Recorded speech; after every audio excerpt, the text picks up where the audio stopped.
Well, here's an old song. I don't know how long ago the Segos recorded. It must have been about 18 years ago, something like that, called It's Already Paid For. Listen.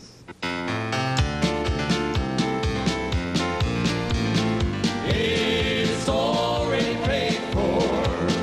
It's already paid for.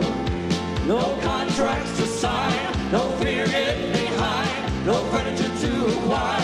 There'll be no need to desire. It's already paid for.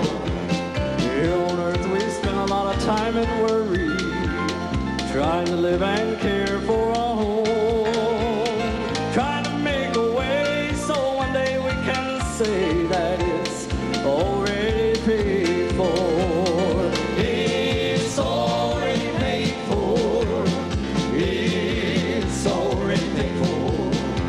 No contracts to sign, no fear getting behind, no furniture to acquire. There'll be no need to desire. It's already paid for. Oh, I can see myself touching those walls of Jasper and taking a walk down streets of purest gold. And look at those blades of pearl, never had any in this world, and I think they're already paid for. It's already paid for. It's already paid for. No contracts to sign, no fear getting behind, no furniture to acquire. There'll be no need to desire. It's already paid for. It's already paid for. It's already paid for.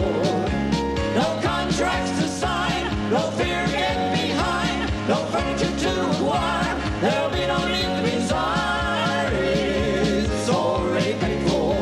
My heavenly home is already paid for.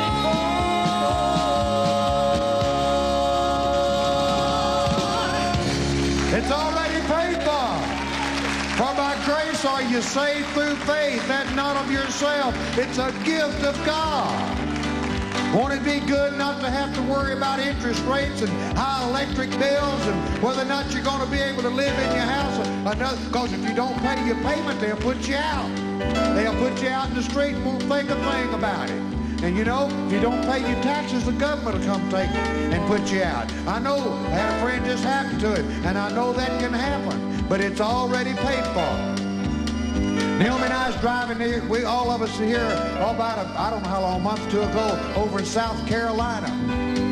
We come over an overpass, and off on the side of the road there was a shack there, a house, had never had a coat of paint on it, Brother Widener. I don't believe it ever been painted. I mean, it was an old house. The lumber still looked good. Had a long porch all the way across the front, and there was an old man and an old lady sitting out there on the front porch with a cool glass of iced tea. Late in the afternoon, the sun was going down. Have you ever seen a scene like that? I turned to Naomi and I says, honey, that's what we ought to be doing. Instead of riding these roads like we do, that's what we ought to be doing. We ought to be sitting on the side of the road on the front porch and watching the world go by. But you see, we can't because God's called us and we have to go. But I want to tell you, I thought about something else. You know, those folks probably have never had a new automobile. They probably never had a fine set of china in the closet. They probably never had beautiful carpets on their floor.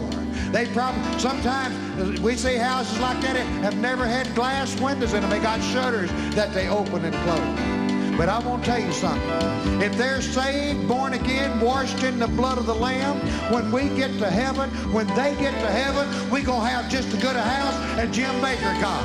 We're going to have just as good a house as Oral Roberts got. We're going to have just as good a house as Billy Graham got. We're going to wear the same kind of clothes that Jimmy Swaggart wears. Ain't no be no difference. We're going to go through the same pearly gates, walk on the same streets of gold, touch the same walls of jasper. Don't make any difference. We got a mansion reserved for us there. Sing about it. Oh, I can see myself touching those walls of Jasper. Oh, and taking a walk down streets of purest gold.